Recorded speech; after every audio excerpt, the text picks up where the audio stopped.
Well, today marks 1 year since Russia detained Wall Street Journal reporter Evan Gershkovich. In support of their colleague, the Wall Street Journal published a blank section on the cover of today's paper. The headline reads, "His story should be here." In a statement released today, President Biden called the reporter's detention unjust and illegal, and he vowed to continue working to secure Gershkovich's release.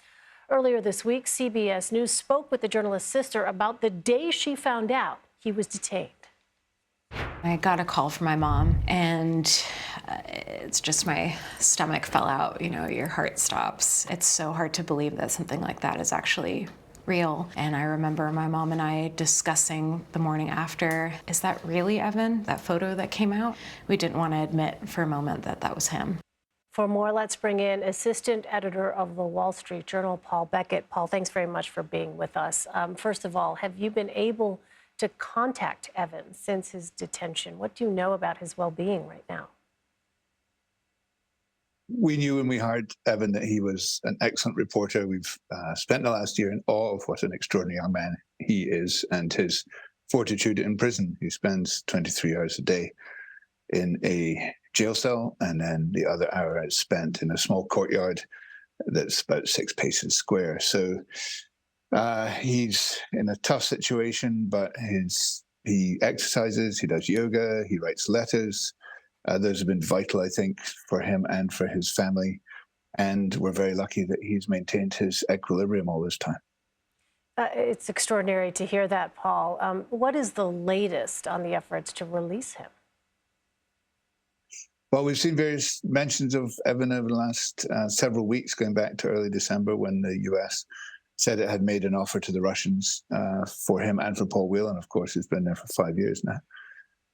That one didn't work. There have been conversations since, and we are not privy to the details of those, but we're confident that they're ongoing, and we're hopeful that it can lead to his release soon so he can get back home to his family and to the newsroom.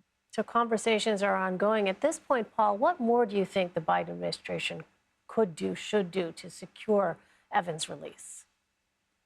We're relying on President Biden's promise to Evan's family that he will bring Evan home. And, you know, we've been grateful for the support that they have given to us over the past year, and we know that they're taking it seriously. It's just one of those things that there is only one good result, and that is for him to come back. So whatever it is that they can do, and other governments around the world who might be able to help, and of course, ultimately a negotiation between US and Russian government is what will bring him back. Earlier this year, as you know, we saw the death of Alexei Navalny in prison. And I wonder, Paul, how did that situation affect your own fight to get Evan back? Well, it was obviously an appalling situation that felt very viscerally all around the world, obviously by us as well. But it has really just re-upped the sense of urgency and our determination to get our colleague back. And that's what we're focused on today on the 1 year anniversary. Well, obviously, it's a moment to think about Evan and think about how he's doing, and also to rededicate ourselves to the effort. And Paul, just on a personal note, I mean, you are a journalist. I wonder how it is that you sort of reconcile knowing Evan personally and reporting out the details of the circumstances surrounding his detention. Well, the Journal, we have pretty strict standards about what we do as journalists and for our journalism. So we've been writing stories all year about Evan, but we've taken on a new role, an unusual role for journalists in the newsroom as advocates for his release. It's important that those two stay separate because we want our news to be the same news that we deliver every day.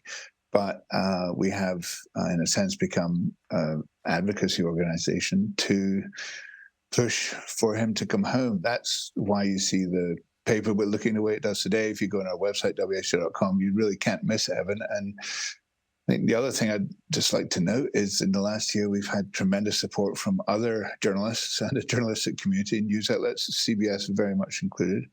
And we're really grateful for that. It's been a silver lining to our year-long campaign, and we really hope it can continue.